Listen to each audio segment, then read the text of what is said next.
So നമുക്ക് തുടങ്ങാം അല്ലേ? അയ്യോ റേജൻ ഭയങ്കര പേടിച്ചിരിക്കുന്ന പോലെ ആണോ? സ്റ്റാർട്ടിങ് സീരിയസ് ആയിട്ട് ഇല്ല സീരിയസ് വേണ്ട. ഇവിടെ റേജന്റെ തനി സ്വഭാവം, ആ ചളി സ്വഭാവങ്ങളെല്ലാം പുറത്തേക്ക് വരണം. തീർച്ചയായും തുടങ്ങാം. ഇനി നിങ്ങളുടെ അതായത് തിങ്കൾ കലമാൻ എന്ന് പറഞ്ഞ സീരിയലിലെ വിശേഷങ്ങളാണ് നമുക്ക് ആദ്യം അറിയേണ്ടത്. ശരിക്കും പറഞ്ഞാൽ നിങ്ങളെ റേജൻ, ഹരിത എന്ന് പറയുന്നേക്കാളും ആൾക്കാർക്ക് ഇഷ്ടം രാഹുൽ, കീർത്തി എന്നൊക്കെ പറയുന്നതായിരിക്കും അല്ലേ? അത് എത്രത്തോളം നിങ്ങൾ എൻജോയ് ചെയ്യുന്നുണ്ട്? രാഹുൽ കീർത്തി എന്ന് പറയുമ്പോൾ അത് നമുക്ക് നമ്മൾ ചെയ്ത ക്യാരക്ടറിന് പബ്ലിക്കിൽ നിന്ന് കിട്ടുന്ന ഒരു അവാർഡാണല്ലോ. അപ്പൊ അങ്ങനെ അറിയപ്പെടുന്നതിലും RK ഫാൻസ്, RK ആർമി എന്നൊക്കെ അറിയപ്പെടുന്നതിലും ഒരുപാട് സന്തോഷമുണ്ട്. ഹരിതയുടെ സ്റ്റാർട്ടിങ് ഒരു പ്രൊജക്ട് ആയിരുന്നു. കൂടുതൽ വിശേഷങ്ങൾ അല്ലെങ്കിൽ മനസ്സിനെ ഇങ്ങനെ താലോലിച്ച ഓർമ്മകളൊക്കെ ഹരിതയ്ക്കായിരിക്കും. അതെ, സ്റ്റാർട്ടിങ് ഇൻ ദ സെൻസ് ഞാൻ ഹീറോയിൻ ആയിട്ട് ഉള്ള ഫസ്റ്റ് പ്രോജക്റ്റ് ആയിരുന്നു. തുടക്കത്തിൽ സത്യം പറഞ്ഞു കഴിഞ്ഞാൽ ഈ പറഞ്ഞ രാഹുൽ, കീർത്തി എന്ന് പറഞ്ഞ ക്യാരക്ടേഴ്സ് തമ്മിൽ മാച്ച് ആവുമോ എന്നുള്ള ടെൻഷനിൽ തുടങ്ങിയതാണ്. എഴുന്നേറ്റ് നിൽക്കുമ്പോൾ അതെ, അപ്പോൾ അങ്ങനെ ടെൻഷനിൽ തുടങ്ങിയതാ. പക്ഷെ പിന്നെ പറഞ്ഞ RK എന്ന് പറയുന്ന ഒരു ലേബലിലേക്ക് വന്നപ്പോൾ അത് ഭയങ്കര സന്തോഷമായി. സോഷ്യൽ മീഡിയയിൽ ഒരുപാട് ഇങ്ങനെ മെസ്സേജുകളൊക്കെ വരുമ്പോൾ ഭയങ്കര സന്തോഷത്തോടു കൂടി അതിനെ കാണുന്നുണ്ടാവും. റേജിന് പിന്നെ അത് കുറെ നാളായിട്ട് ഉണ്ട്. മിനി സ്ക്രീനിലെ പൃഥ്വിരാജ് എന്നാണ് താങ്കൾ അറിയപ്പെടുന്ന ഒരു കിംവദന്തി പൊതുവെ ഉണ്ട്. എന്തെങ്കിലും കണ്ണിന് മുന്നിൽ ചെന്ന് പെടുമ്പോ അപ്പൊ ഒരു ചേട്ടൻ അനിയനായിട്ട് ചെയ്യാൻ പറ്റട്ടെ. അതെ, അത് ചെയ്യാൻ പറ്റട്ടെ. പക്ഷെ റേജിനോട് നേരിട്ട്, അതായത് ഇങ്ങനെ സോഷ്യൽ മീഡിയയിലൂടെ അല്ല, നേരിട്ട് ആരെങ്കിലും ഈ കാര്യം പറഞ്ഞിട്ടുണ്ടോ? അതായത് ഒരു പൃഥ്വിരാജ് ലുക്ക് ഉണ്ട്. നമ്മൾ സെറ്റിലൊക്കെ ചെല്ലുമ്പോഴും യൂണിറ്റിലുള്ളവരെല്ലാരും പറയാറുണ്ട് ചില ആംഗിളില്. അതായത് ഇപ്പൊ ആത്മസഖി ചെയ്തപ്പോ ഞാൻ പോലീസ് വേഷമായിരുന്നു. അപ്പൊ ആ ക്യാരക്ടർ ചെയ്യുമ്പോൾ സത്യം സിനിമയായിട്ട് കമ്പയർ ചെയ്ത് പറഞ്ഞു. പിന്നെ ഇതിൽ വന്നപ്പോ താടിയായിരുന്നു. അപ്പൊ അത്രയും പറഞ്ഞിട്ടില്ല. താടി കളയുമ്പോഴാണ് കൂടുതൽ പറയുന്നത്. അതെ അതെ. ഹരിത എങ്ങനെയാണ് ഈ സീരിയലിൽ എത്തിപ്പെട്ടത്? ഹീറോയിൻ ആയിട്ട് സെലക്ട് ചെയ്ത് അല്ലെങ്കിൽ അതിന്റെ ഒരു പ്രോസസ് എങ്ങനെയായിരുന്നു? പ്രോസസ് ഞാൻ കസ്തൂരിമ എന്ന് പറയുന്ന ഒരു സീരിയലിലൂടെയാണ് സ്റ്റാർട്ട്. അതൊരു 1 ഡേ റിയാലിറ്റി ഷോയിൽ സെലക്ട് ചെയ്യുമായിരുന്നു. പിന്നെ അവിടുന്ന് പിന്നെന്താ പറയുക, ഒരു മിനി സീരീസ് പോലെ നടത്തി കുറച്ച് നാളത്തെ ഒരു ഉണ്ണിമായ എന്ന് പറയുന്ന ഒരു സീരിയൽ ഉണ്ടായിരുന്നു.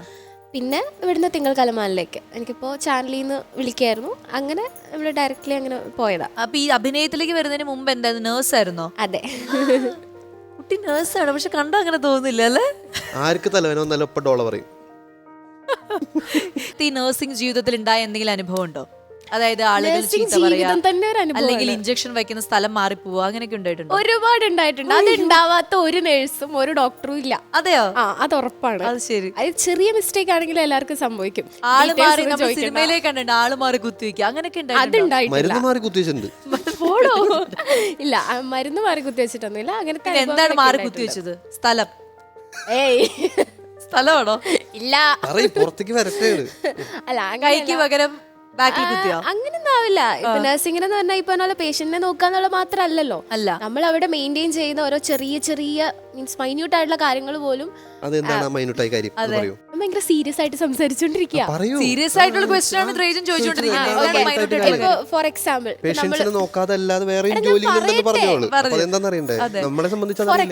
ഫോർ എക്സാമ്പിൾ ഞാനിപ്പോ ഒരാളെ ട്രീറ്റ് ചെയ്തിട്ട് ഇപ്പൊ എന്താ പറയാ, ഒരു ഗോസ് പഞ്ഞി കൊണ്ടുപോയി ഞാൻ അറിയാതൊന്ന് അവിടെ ചുമ്മാ ഇട്ടു എന്ന് വിചാരിച്ചു. അത് മതി വേറൊരാൾക്ക് ഇൻഫെക്ഷൻ വരാൻ. ഞാൻ എന്റെ വലിയ മിസ്റ്റേക്കിനെ പറ്റി ഒന്നും പറയില്ല. അസ്വാഭാവികമായിട്ടുള്ള എന്തെങ്കിലും മിസ്റ്റേക്ക് ഉണ്ടോ എന്നാണ് എന്റെ ചോദ്യം. ഇല്ല, അതായത് ആളുകൾ ഭയങ്കരമായിട്ട് പൊട്ടിത്തെറിച്ച് ഹരിത കണ്ണുനീരിൽ കുതിർന്ന് നിന്ന് സത്യമായിട്ട് CCTV വല്ലതും വെച്ചിട്ടുണ്ടായിരുന്നു. അല്ല, ഉണ്ടായിരുന്നു. അതാണ് ആളുകളുടെ പേര് ഒരുപാടുണ്ട്. ഞാൻ നഴ്സിംഗിൽ ചെറുതെന്നല്ല, ഞാൻ നഴ്സിംഗിൽ പോയത് നഴ്സിംഗിനോടുള്ള ഇൻട്രസ്റ്റ് കൊണ്ടല്ല, എനിക്ക് ഈ ഫീൽഡിലേക്ക് ഇറങ്ങാൻ വേണ്ടിയിട്ടാണ് ഞാൻ നഴ്സിംഗിൽ പോയത്. ഈ ഫീൽഡിലേക്ക് മനസ്സിലാവുന്നില്ല അല്ലേ? അത് +2 കഴിഞ്ഞപ്പോൾ അച്ഛൻ പറഞ്ഞു, ഒരു ജോലി ഉണ്ടെങ്കിൽ നിനക്ക് ഇഷ്ടമുള്ള ഫീൽഡ് തിരഞ്ഞെടുത്തോളാൻ പറഞ്ഞു. അപ്പോൾ അപ്പോഴത്തെ എൻ്റെ ഒരു വിവരം അനുസരിച്ച് എനിക്ക് പെട്ടെന്ന് ജോലി കിട്ടാന്നുള്ളത് ഞാൻ ആലോചിച്ചപ്പോൾ നഴ്സിംഗ്, എഞ്ചിനീയറിങ് അങ്ങനെയുള്ള കുറേ കാര്യങ്ങളേ ഉണ്ടായിരുന്നുള്ളൂ. അപ്പോൾ ഞാൻ നോക്കുമ്പോൾ നഴ്സിംഗ് ആകുമ്പോൾ എനിക്ക് പെട്ടെന്ന് ജോലി കിട്ടുമല്ലോ. അതിൻ്റെ ബേസിൽ ഞാൻ നഴ്സിംഗിന് പോയി. അത് കഴിഞ്ഞപ്പോൾ എന്നോട് പറഞ്ഞാൽ എക്സ്പീരിയൻസ് സർട്ടിഫിക്കറ്റ് ഇല്ലെങ്കിൽ നമുക്ക് നഴ്സിംഗ് കൊണ്ട് കാര്യമില്ല.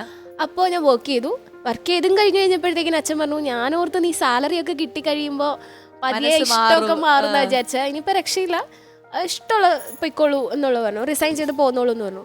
അപ്പോൾ എന്തോ ദൈവാനുഗ്രഹം എന്നൊക്കെ പറയുന്ന പോലെ കറക്റ്റ് ഞാൻ റിസൈൻ ചെയ്യുന്ന ദിവസമായിരുന്നു ഈ റിയാലിറ്റി ഷോയുടെ ഓഡീഷൻ അറ്റൻഡ് ചെയ്തു, കിട്ടി. പിന്നെ റിയാലിറ്റി ഷോ കഴിഞ്ഞോടെ ഞാൻ ഓർത്ത് 1 ഡേ റിയാലിറ്റി ഷോ ആയിരുന്നു, തീർന്നു എന്ന് കരുതി. പിന്നെ ദൈവാനുഗ്രഹിച്ച് കോള് വന്നു. അങ്ങനെ ഇങ്ങനെ സ്റ്റെപ്പ് കയറി കയറി കയറി ദൈവം അനുഗ്രഹിച്ചു വരുന്നു. എത്രയോ പേഷ്യൻസ് അങ്ങനെ രക്ഷപ്പെട്ടു. പറയൂ. ഇത്രയും ഞാൻ പറഞ്ഞിട്ട് വളരെ സീരിയസ് ആയിട്ട് നമുക്ക് ഹരിതടുത്ത് ചോദിക്കുന്ന ഒരു കാര്യമുണ്ട്. അതായത് സ്ക്രിപ്റ്റ് എഴുതുക എന്ന് പറയുന്നത് വലിയൊരു കഴിവാണ്. സ്ക്രിപ്റ്റ്, കവിത, അങ്ങനെ ഒരുപാട് ഉള്ളിലുള്ള ഇതുകളുണ്ട്. കവിത ഒരുപാട് കേട്ടിട്ടുണ്ട്. അതെ, അപ്പൊ അതിന്റെ വിശേഷങ്ങൾ എവിടം വരെയായി? കഥ എഴുത്ത് എവിടം വരെയായി? ഞാൻ എഴുതുന്ന കഥകൾ എന്നൊക്കെ പറഞ്ഞ ഈ ബാലരമ കളിക്കുടുക്കൊക്കെ എടുക്കുന്ന സംഭവങ്ങളാണ്. അവരെടുത്തോട്ടെ, ആർക്ക് വേണമെങ്കിലും എടുക്കാം ഈ കഥ. അപ്പൊ അതുപോലുള്ള സംഭവങ്ങളെ ഞാൻ എഴുതാറുള്ളൂ. അതിന്റെ പേരെന്താണ് റേജ്? ഞാൻ പറയാം, കുട്ടമാഷിന്റെ കോഴി. കുട്ടമാഷിന്റെ കോഴി ഇഷ്ടപ്പെടും, കുട്ടികൾക്ക് നല്ല ഇഷ്ടപ്പെടും. കുട്ടമാഷിന്റെ കോഴി കുട്ടികൾക്കൊന്നും അല്ല, അത് നല്ല ശരിക്കും പറഞ്ഞാൽ കുട്ടികൾക്ക് ഇഷ്ടാവും. ബേസ്ഡ് ഓൺ എ ട്രൂ സ്റ്റോറിയാണ്. True story. അതെ, അതിന് ഒരുപാട് പ്രത്യേകതകളുണ്ട്. അപ്പൊ ഇതെങ്ങാനും സിനിമയാക്കാൻ പോവാണെങ്കിൽ കുട്ടമാഷിന്റെ ക്യാരക്ടർ ഇദ്ദേഹം ആയിരിക്കും ചെയ്യാം. കുട്ടമാഷിന്റെ കോഴി എന്നാണ്. കോഴിയായിരിക്കും ഇല്ല, കോഴി റിയൽ കോഴി തന്നെ അഭിനയിക്കണം. ഇത് മറ്റേ കോഴിയല്ല, റിയൽ കോഴിയെ പറ്റിയാണ്. കൊക്കരക്കോ കോഴിയാണ്. പിന്നെ ഈ കുട്ടമാഷ് എന്ന് പറയുന്ന ആളുടെ ലൈഫിൽ നടന്ന ഒരു കാര്യമാണെങ്കിലും കുട്ടമാഷിന് അറിയില്ല ഇങ്ങനെ ഒരു കാര്യം ആളുടെ ലൈഫിൽ നടപ്പുണ്ട്. ഇപ്പോഴും അയാൾ ഇന്നും ജീവിച്ചിരിപ്പുണ്ട് റിയൽ ലൈഫില്. കഥ വെളിയിൽ വിട്ടാലും വിട്ടാലും ആളറിഞ്ഞു കഴിഞ്ഞാൽ ആൾക്ക് മനസ്സിലാവില്ല. റേജൻ എനിക്ക് ഇടയ്ക്കൊക്കെ പാട്ടൊക്കെ പാടി തന്നിട്ടുണ്ട്. അത് കേട്ട് ഞാൻ ബോറടിച്ചു. ശരിക്കും പക്ഷെ ഹരിതയുടെ പാട്ടും കവിതയാണ് ഇന്നത്തെ നമ്മുടെ എപ്പിസോഡിന്റെ ഹൈലൈറ്റ്. നമ്മൾ തമ്മിൽ എന്താ പ്രശ്നം? വന്നപ്പോ തൊട്ട് കൂടാതെ എനിക്കിട്ടാണല്ലോ പ്രശ്നമല്ല. എന്റെ ആഗ്രഹം എന്താന്ന് വെച്ച് കഴിഞ്ഞാൽ ഹരിത എന്ന് പറയുന്ന ഒരു പൂർണ്ണ കലാകാരിയെ നമ്മുടെ പ്രേക്ഷകർ കാണണം. എന്നെ കൊണ്ട് ഒരു കവിത എഴുതാനോ പാടാനോ പറ്റുമോ? പറ്റില്ല. ഒരു 4 വരി കവിത നമ്മൾ പ്രസിദ്ധീകരിച്ചിട്ടുണ്ട് നമ്മുടെ സീരിയലിൽ തന്നെ. അത് ശരി. നമ്മുടെ സീരിയലിൽ ഒരു സ്പോട്ടായിട്ടൊരു ഇത് വേണമായിരുന്നു. അപ്പൊ അവിടെ എല്ലാവരും അതിന്റെ പേരിൽ ഡിസ്കഷൻ ആയിരുന്നു. അപ്പൊ ആരും അറിഞ്ഞിട്ട് പറഞ്ഞുണ്ട്, ഡയറക്ടറിന്റെ അടുത്ത് അങ്ങനെ പറഞ്ഞു. അപ്പൊ അന്ന് എഴുതാൻ പറയുമെന്ന് പറഞ്ഞു. എഴുതി, ഇഷ്ടപ്പെട്ടു. അത് നമ്മൾ ടെലികാസ്റ്റ്, അത് എപ്പിസോഡിൽ കാണിച്ചു, ടെലികാസ്റ്റ് ചെയ്തു. അപ്പൊ അതിന്റെ പാടിയില്ല. ഇപ്പൊ നമുക്ക് ആ കവിത കേൾക്കാം. ഓക്കെ. വേണമെങ്കിൽ ഹരിത അത് പറഞ്ഞിട്ട് പിന്നെ റേജൻ അത് ട്യൂണിൽ വേണമെങ്കിൽ അന്ന് പാടിയ ട്യൂൺ.